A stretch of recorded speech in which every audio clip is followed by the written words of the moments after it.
यदि एक मसीही व्यक्ति है और वो ध्यान न दे अपने जीवन को और जैसे भी ऐसे चलता है चलाने लगे और इधर उधर की जिंदगी में भी पाप से भी होते हुए, संसार से भी होते हुए, चोरी से भी होते हुए, जिस आवाज के साथ वो संगति किया करते थे, आज वही आवाज सुन के बाइबल कहता है वो पेड़ के पीछे छुप गए।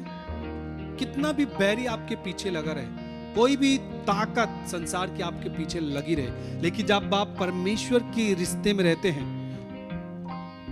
वो रिश्ता लोगों के सामने दिखाएगा कि इस व्यक्ति का रिश्ता परमेश्वर के साथ कैसा था। परमेश्वर के साथ रिश्ते का मतलब आपकी परिस्थितियों का बदलाव तय है, आपके फैमिली का बदलाव तय है, आपका भविष्य का बदलाव तय है।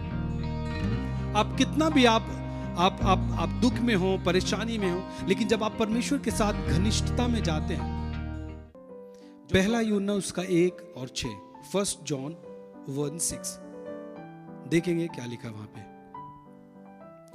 यदि हम कहें कि उसके साथ हमारी सहभागिता है, हाँ, उसके साथ हमारा एक संबंध है, एक रिश्ता है, किसके साथ? परमेश्वर के साथ। यदि हम कहते हैं, हम इस बात की घोषणा करते हैं कि परमेश्वर के साथ हमारा एक रिश्ता है, परमेश्वर के साथ हमारा एक संबंध है, हम उसके साथ एक नाते में हैं, और फिर अंधकार में चलें तो हम झूठे हैं और सत्य पर नहीं चलते। आप देखिए, लिखा है कि हम यदि कहें कि हमारी परमेश्वर के साथ एक रिश्ता है,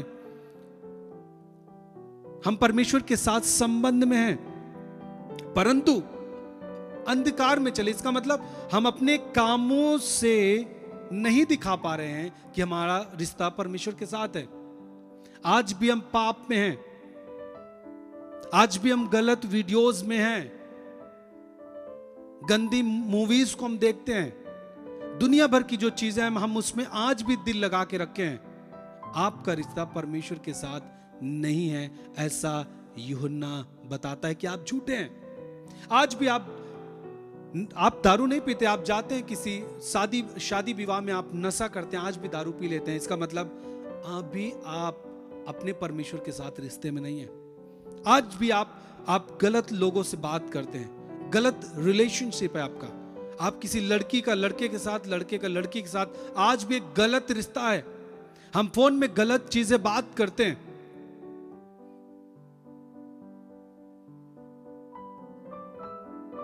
इसका मतलब क्या है कि आप अभी भी परमेश्वर के साथ विश्वास योग्यता में नहीं है, आपका रिश्ता परमेश्वर के साथ नहीं है।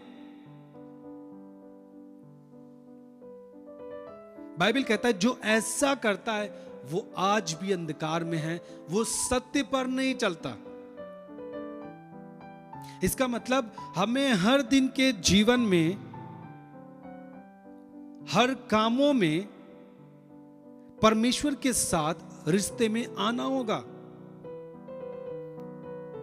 जो उसने कहा है उसे करने के लिए विश्वास योग्यता बनानी पड़ेगी अपने जीवन में। उसके वचनों के प्रति विश्वास योग्यता में बने रहना पड़ेगा, तभी हम उसके साथ सहभागी हैं, हम उसके साथ सहभागिता रखते हैं, उसके साथ एक रिश्ते में हैं। यदि एक मसीही व्यक्ति है और वो ध्यान न दे अपने जीवन को और जैसे भी ऐसे चलता है चलाने लगे और इधर उधर की जिंदगी में भी पाप से भी होते हुए, संसार से भी होते हुए, चोरी से भी होते हुए,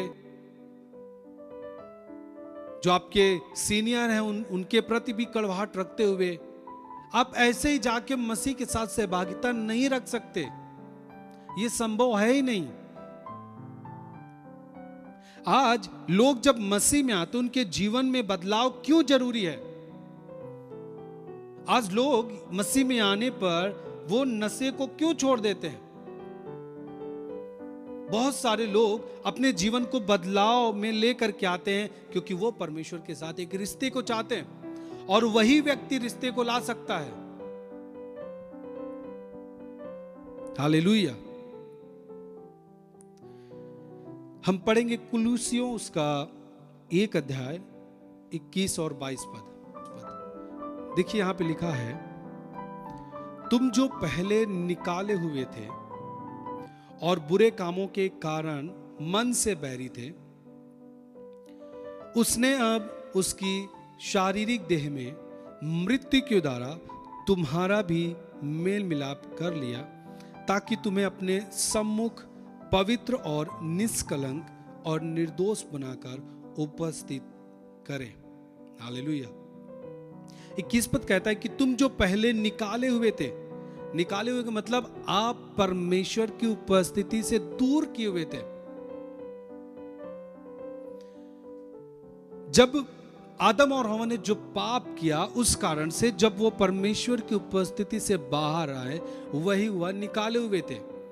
हम परमेश्वर की उपस्थिति से बाहर किए हुए व्यक्ति थे। हमारा परमेश्वर के साथ अब कोई नाता नहीं था पाप के कारण। हम कुछ भी कहें कि उनका परमेश्वर के साथ हमारा रिश्ता बन ही नहीं सकता था। लेकिन 22 पद कहता है कि उसने अब उसकी शारीरिक देह में मृत्यु के द्वारा, मतलब मसीह ने उस मृत्यु के द्वारा जो उसने क्रूस पर मृत्यु को सहा, उसके कारण से उसने हमारा भी मेल कर दिया है परमेश्वर से। इसका मतलब जो यीशु मसीह ने अंतिम दिन में किया, जो अपने जीवन में रहते हुए जो उसने क्रूस पर अपने जीवन को दिया, उसका मेन मकसद था कि वो आपको आपके परमेश्वर से जोड़े। जो हमारे और परमेश्वर के बीच में जो दूरियां थी, अब वो दूरियां नहीं, अब उसके नजदीक जाएं। और बाइबल बताता है कि हमें उसने अपने उस देह में मृत्यु के द्वारा हमें क्या किया है, मेल करा लिया है, ताकि तुम्हें अपने सम्मुख पवित्र और निष्कलंक और निर्दोष बनाकर उपस्थित करे। हालेलुया। इसका मतलब परमेश्वर की इच्छा यही है कि वो आपको पवित्र करे और निष्कलंक करे और निर्दोष बना करके, आपके ऊपर कोई दोष न रहे, वो आपको अपने सम्मुख रखना चाहता है। आप 27 पद, ये 22 पद में आप देख सकते हैं। परमेश्वर का मकसद ही है कि वो आपको अपने सम्मुख रखे। वो एक पिता है, उसका दिल है कि उसके बच्चे उसके सामने रहें। जानते हैं, जब हम पाप करते हैं, हम कोई भी गलत काम करते हैं, चोरी करते हैं, पाप करते हैं, कोई भी व्यभिचार करते हैं, कोई भी गलत काम करते हैं ना, तो हम परमेश्वर की नजरों से छिप जाते हैं। परमेश्वर हमें नहीं देख सकता। ये पाप है जो हमें हमारे परमेश्वर से अलग करता है। इसीलिए बाइबल जब आप पढ़ते, जब आदम और हवा ने पाप किया और परमेश्वर जब शाम के समय में आता है, परमेश्वर कहता है कि तू कहां है। अब आदम और हवा जो परमेश्वर के सामने खड़े होकर के बातचीत करते थे, जो उसके साथ संगति करते थे, अब वो उसकी नजर से दब चुके हैं। और वो कहते हैं कि परमेश्वर, मैं तेरी आवाज सुन करके डर गया और पेड़ के पीछे छिप गया। आप सोचिए, जिस आवाज को वो हर रोज सुना करते थे, आज उसी से डर रहे हैं। कारण क्या था? वो पाप था। जिस आवाज को वो खुद उत्साहित रहते होंगे कि परमेश्वर अब आएगा और हमसे बातचीत करेगा, क्योंकि एक पिता है, वो सृष्टि करता है। जिस आवाज को सुनने के लिए वो बहुत खुश रहते थे, जिस आवाज को वो डेली सुना करते थे, जिस आवाज के साथ वो संगति किया करते थे, आज वही आवाज सुन के बाइबल कहता है वो पेड़ के पीछे छुप गए और वो बोल रहे थे कि मैं डर गया तेरी आवाज सुन करके।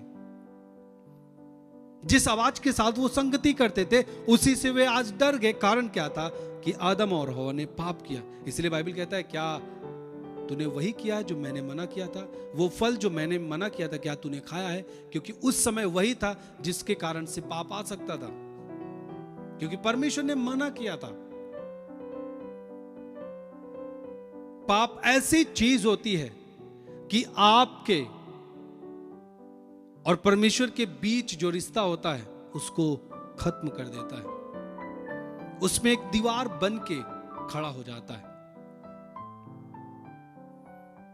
और जो वचन आपको पढ़ने में अच्छा लग रहा था पहले, शुरुआती दिनों में जब आप पश्चाताप किए और पाप से आप हट करके आप मसीह के जीवन में जी रहे थे, आप वचन को पढ़ रहे थे, बहुत अच्छा लग रहा था। लेकिन आज क्या, जब आप पढ़ते हैं बोलते भैया मेरा मन नहीं करता, मुझे अच्छा नहीं लगता। इसका मतलब क्या है? वो पाप एंट्री कर चुका है और वो आपको उस वचन से घृणा कराता है, उस वचन से अब आपको डर लगता है, वो आपके लिए अब मायने नहीं रखती। ये क्या है? ये कुछ नहीं है। आज जो लोग मसीह में रहते हैं और उसके बाद जब संसार में चले जाते हैं, मसीह को छोड़ देते हैं,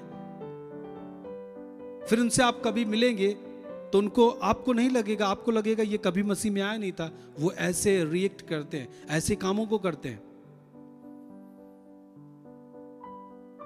और हालांकि कई बड़े काम प्रभु उनके जीवन में करा रहा होगा,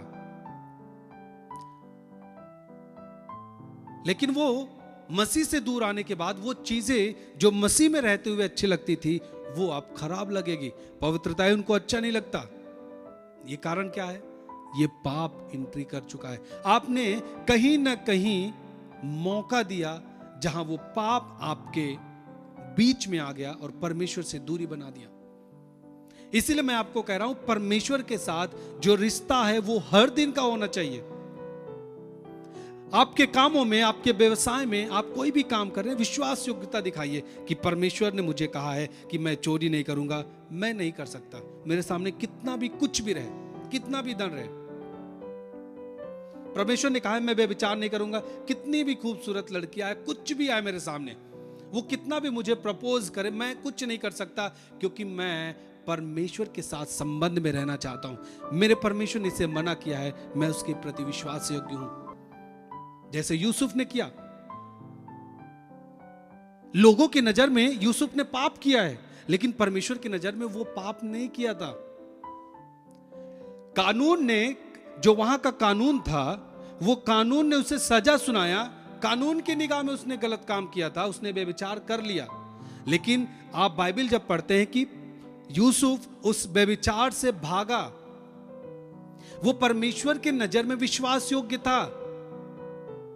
मनुष्य के नजर में व्यभिचारी बना था, वो कैद में था, परंतु परमेश्वर की नजर में आज भी पवित्रताई में था। इसलिए परमेश्वर ने उसे निकाला और उस जगह का, उस देश का उसे प्रधानमंत्री बना दिया। यदि यूसुफ चुपके से पाप करता तो वो पोतीपर की जो पत्नी थी वो ना बताती कुछ।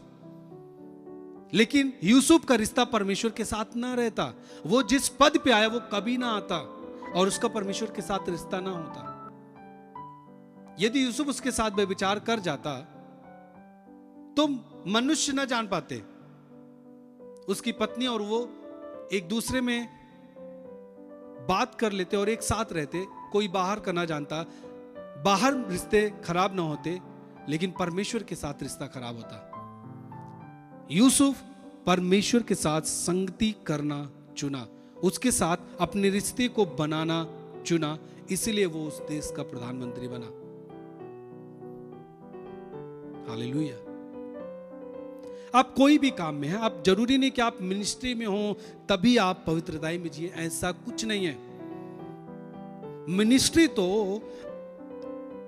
एक सिखाने के लिए, परमेश्वर के लोगों को तैयार करने के लिए है। क्या मिनिस्ट्री जो लोग करते हैं, पास्टर केवल जो हैं वही पवित्रताई में रहे? क्या विश्वासियों को होना जरूरी नहीं है? कि आपको लगता है कि मैं तो चंगा हो जाता हूं जब प्रार्थना कराता हूं, मैं थोड़ा थोड़ा पाप करता रहता हूं और प्रार्थना कराता हूं, चंगा हो जाता हूं, इसका मतलब इसी कंडीशन में रहना मेरे लिए बेहतर होगा। मैं करता हूं पाप लेकिन चंगा हो जाता हूं, इसका मतलब परमेश्वर खुश है? नहीं। ये आपको समझना होगा कि मैं क्या कर रहा हूं अपने जीवन में। मैं आज जो बात कर रहा हूं, क्या परमेश्वर मुझसे खुश है? क्या यह परमेश्वर की निगाह में सही है? अगर आपके मन में आपका मन आपको दोष नहीं देता इस बात में भी, तो आप बहुत गलत रास्ते में हैं। मैं आपको बता रहा हूं, जब भी आपसे कोई भी गलती होती है, आपका मन आपके अंदर एक प्रभाव डालना चाहिए कि मुझे पश्चाताप करना चाहिए, मुझे इस चीज से निकलना चाहिए, मेरे लिए सही नहीं है। जब आप परमेश्वर के साथ रिश्ते में रहते हैं ना, आपकी कमजोरियां आपकी परेशानियां, सब कुछ खत्म हो जाता है, वो अपने आप खत्म होगा। कितना भी बैरी आपके पीछे लगा रहे, कोई भी ताकत संसार की आपके पीछे लगी रहे, लेकिन जब आप परमेश्वर के रिश्ते में रहते हैं, वो रिश्ता लोगों के सामने दिखाएगा कि इस व्यक्ति का रिश्ता परमेश्वर के साथ कैसा था। परमेश्वर उसे अधिकार में लेके आएगा जब वो व्यक्ति परमेश्वर के साथ रिश्ते में है। हालेलुया।